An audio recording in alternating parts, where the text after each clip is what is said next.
Hey there, friends. I am going to read to you the second part of The Skeleton Man, chapters 8 through 13 for today's lesson. And in my book, which is slightly different, it starts on page 59, but you're looking for chapter 8. It's called The Girl in the Story. It's worse than it was before. Now he knows how I really feel about him. He knows that I suspect him. That means he'll be twice as watchful. To calm myself, I try to imagine him sitting in front of his computer or out at his tool shed, a normal person doing normal things. But I can't. All I can see in my mind is the image of the cave creature from my demon crouched in the corner. Its long, uncombed hair over its face, its clawed hand reaching backward to grasp my arm to see if I'm fat enough to eat. I don't want to think about that. I stretch out on the bed. It's all so hopeless. I try to remember one of the funny stories that Dad tells, ones in which the things that happen are so silly you just have to laugh.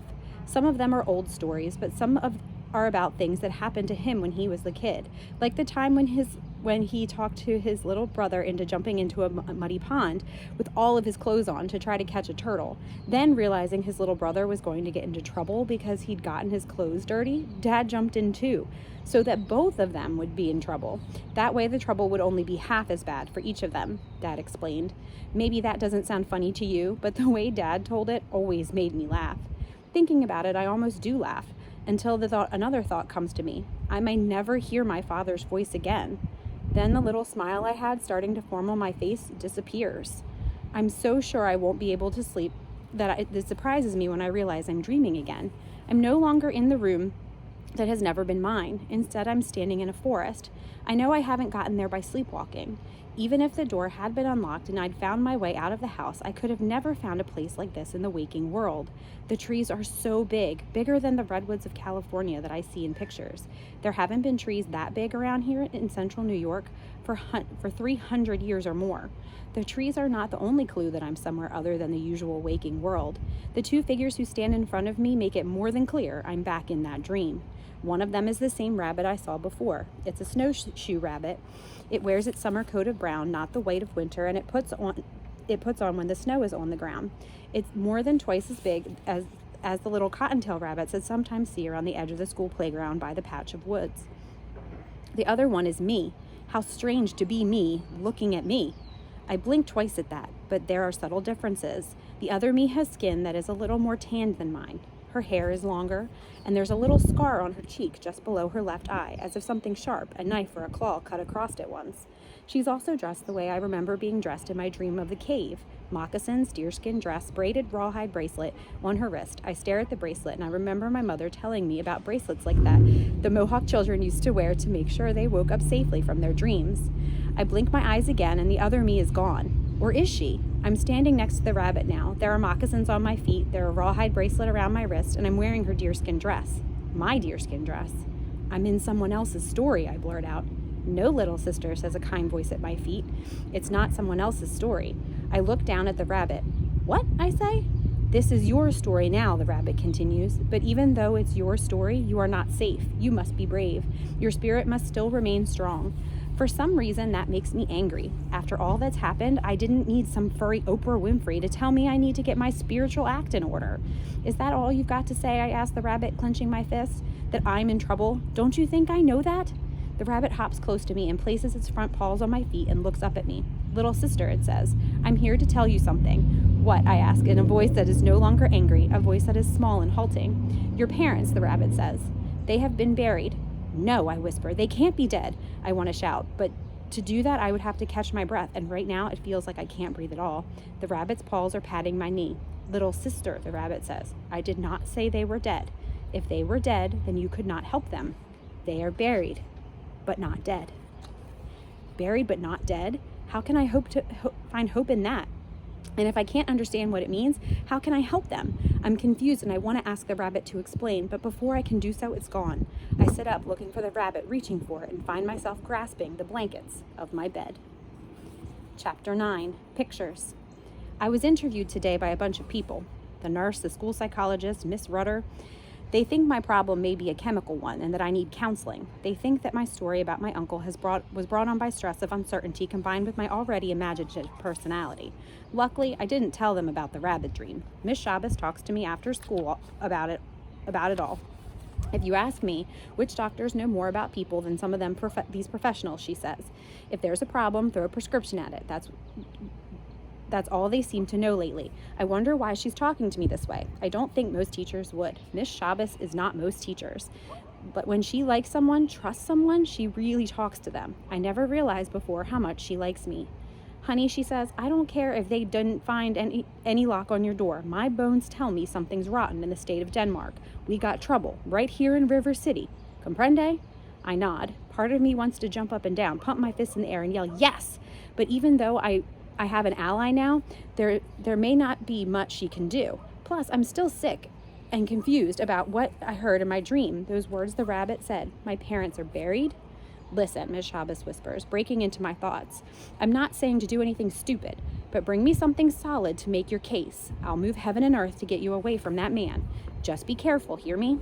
I will, I say. But I'm also thinking that it may not matter whether I'm careful or not. Tomorrow is Friday.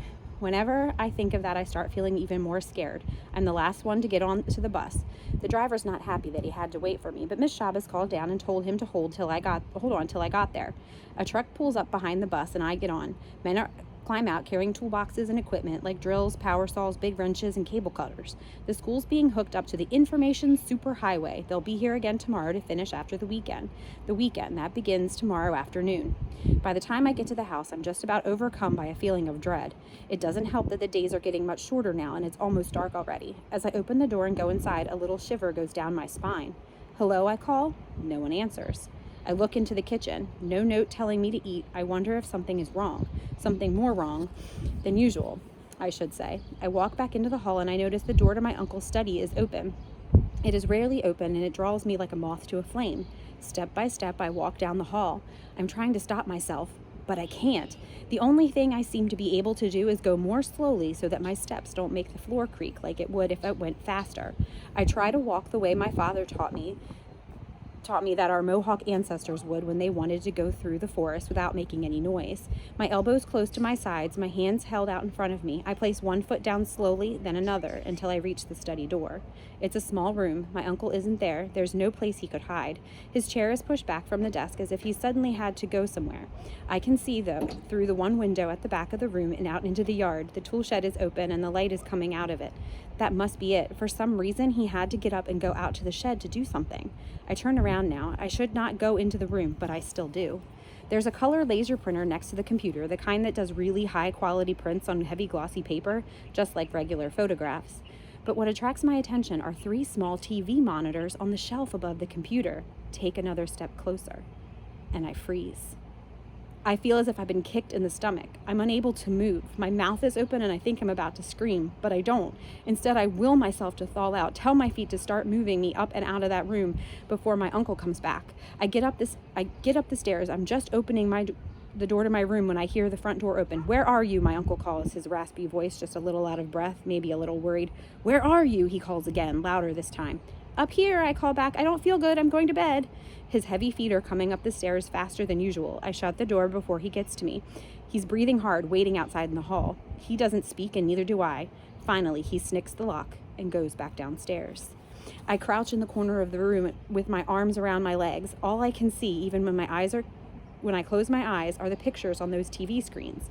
Live pictures from hidden cameras trained on the front door, the back door, and the door to my room. Chapter 10. Looking. Even though I'm more afraid than I've ever been, I'm thinking fast as I crouch in the corner, curled into a ball, hoping I'm out of sight of the cameras. I have so many questions in my mind. When did he set up those TV cameras, and why haven't I seen them? Why does he have them set up like that? And then there's the scariest question of all. What will he do next? I've got to be logical, though. That's what Mom always tells me. Think first before you try to run away from a problem. Otherwise, you might run into an even worse one. And stay alert. You've always been a light sleeper. I've always been a light sleeper. Dad used to say it was because I had warrior genes, and he'd tease me about it, calling me warrior girl. He told me my Indian name might be keeps herself awake. In the old days, when I would have been the one told to keep watch at night against enemies. Neither he nor Mom could ever come into my room at night without waking me waking me up instantly. There's no way that my so-called uncle can sneak into my room without my knowing it, unless I've been drugged.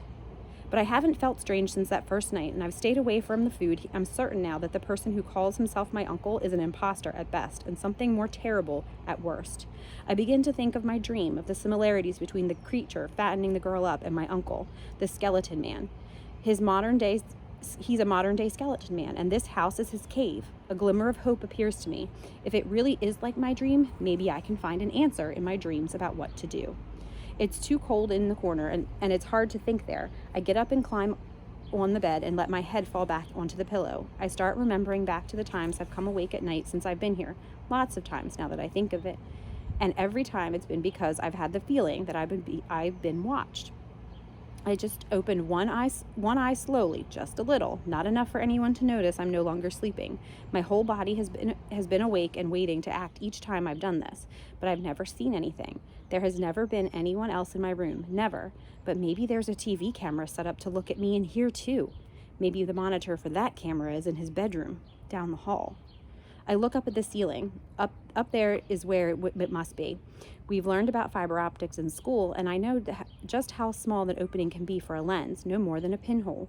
There's a light fixture right over my head. I'm betting that's where it is. If I piled my suitcase and my box on my bed and climbed on top of them, I could probably reach it. The ceiling is only about 8 feet high, but I don't want to do that now. I don't want him to know that I know. This has to be like a chess match. Never let your opponent know what your next move will be until you make it. I think of what Dad taught me about chess. He loves the game and is always coaxing me to play it with him. Chess is a game based on war, on two armies starting out equal and trying to wipe each other out. Not with brute force, but with strategy, with thinking ahead much further than one move. My so-called uncle probably doesn't think of this as chess or any other kind of equal contest. He probably thinks that he has all the weapons. He's just playing with me. But if I think of this as a chess game, it gives me an advantage. I can't just be a victim. I have to counter, even find some way to attack. Great, I think. But now, what will my move be?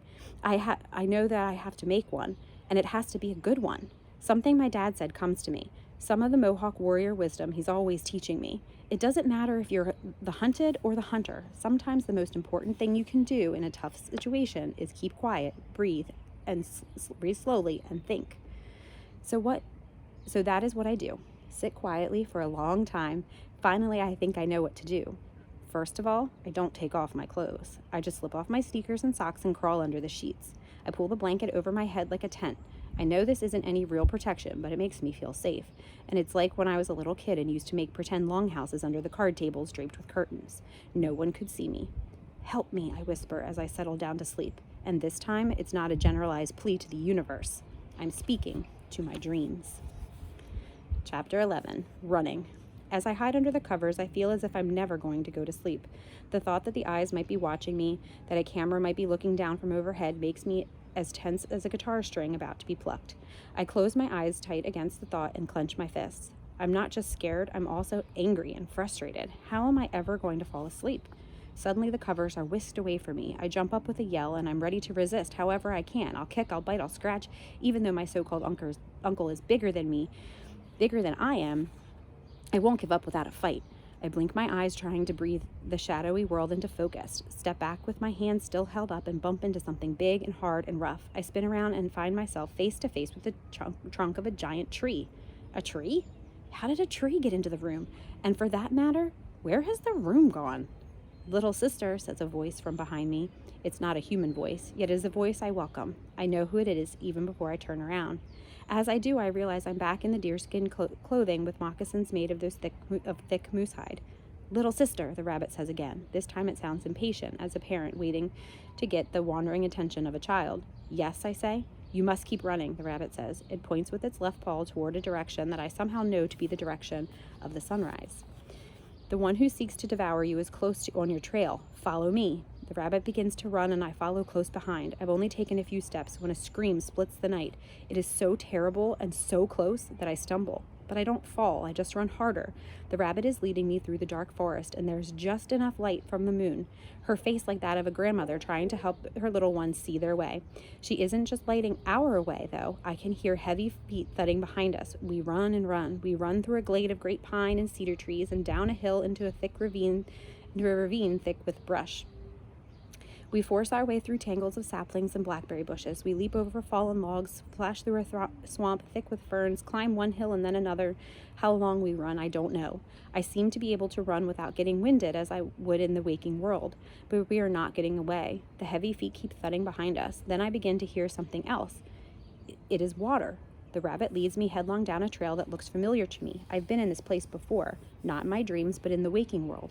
I can tell by the giant stones and the lake that glitters in the valley off to our right and the shape of the land. It's a park where my father and mother used to take me sometimes on picnics.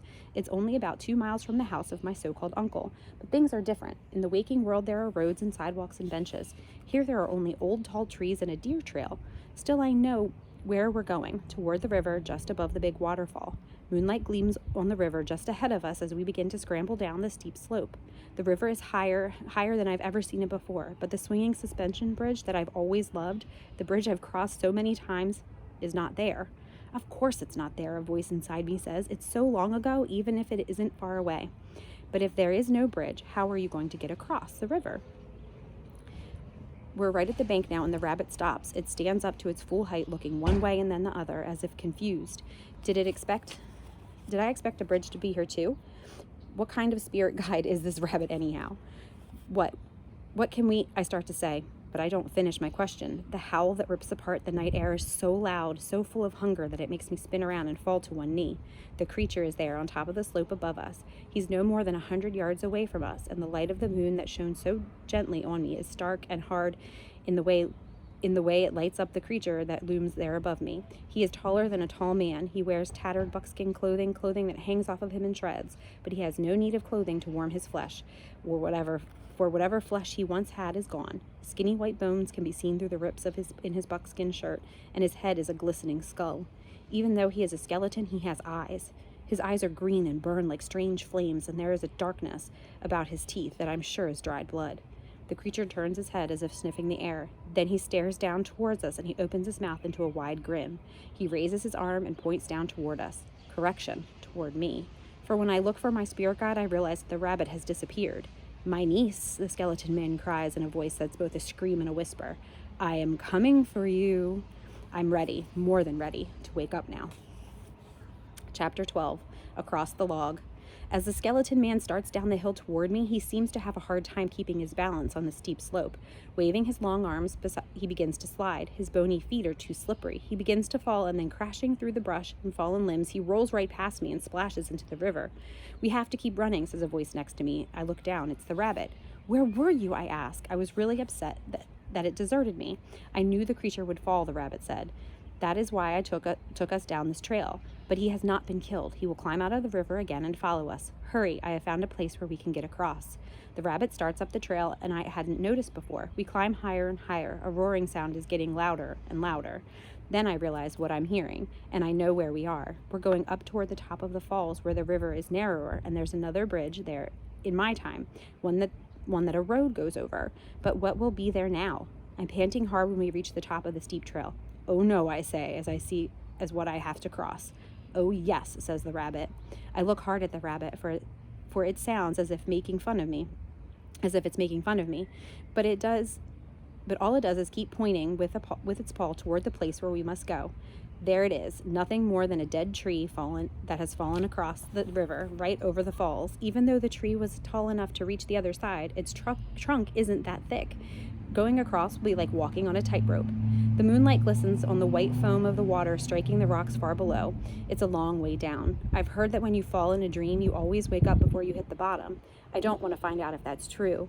I also have a feeling that this dream isn't just any dream. If I get hurt in this dream, I think it won't just be a scary memory when I wake up.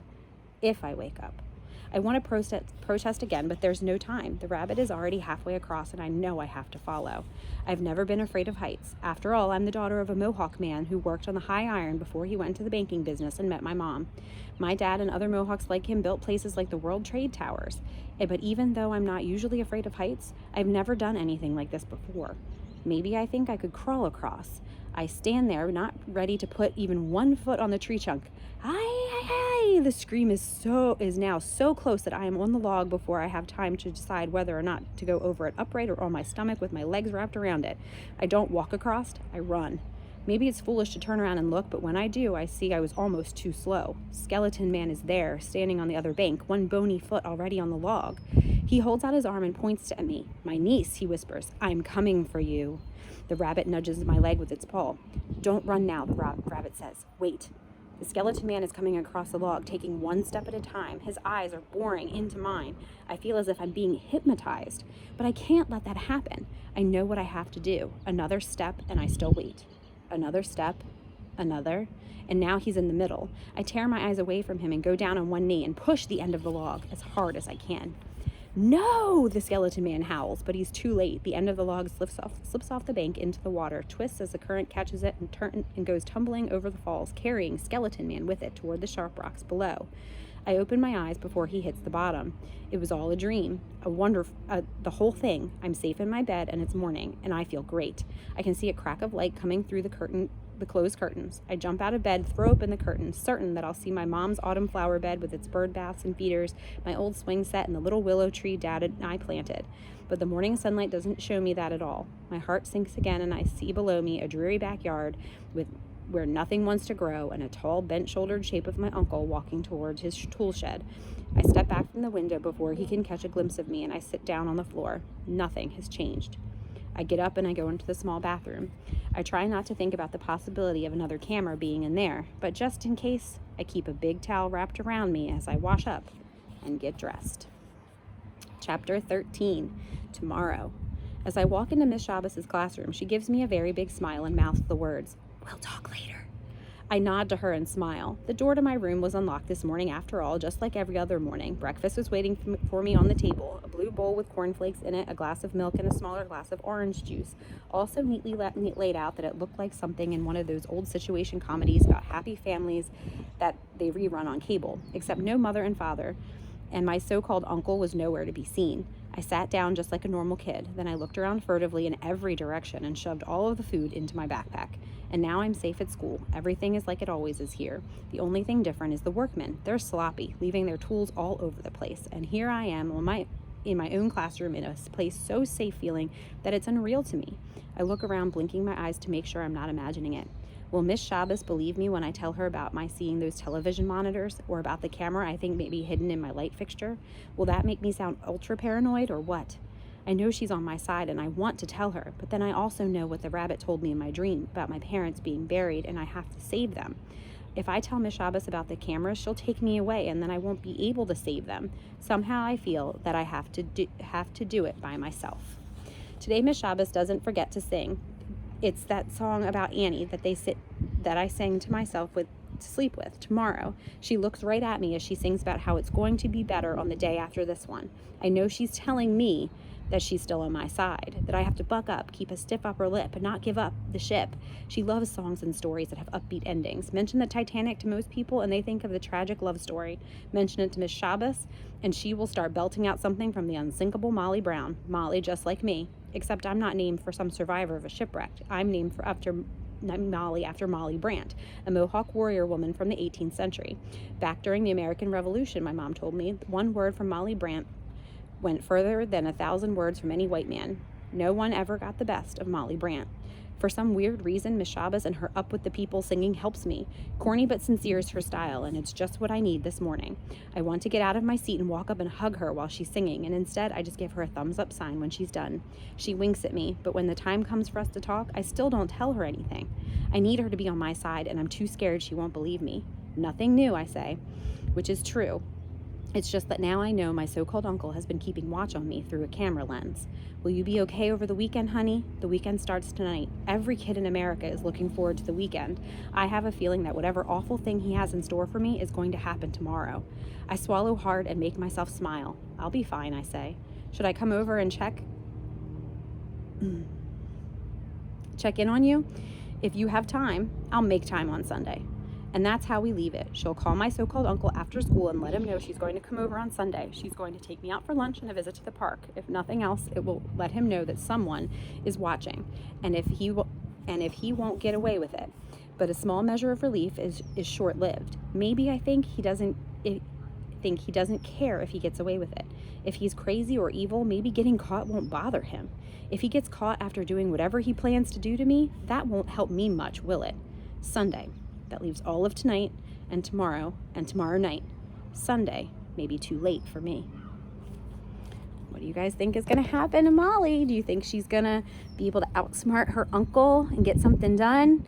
So just take a minute and think about it. What kind of predictions can you make about what's going to happen in this story?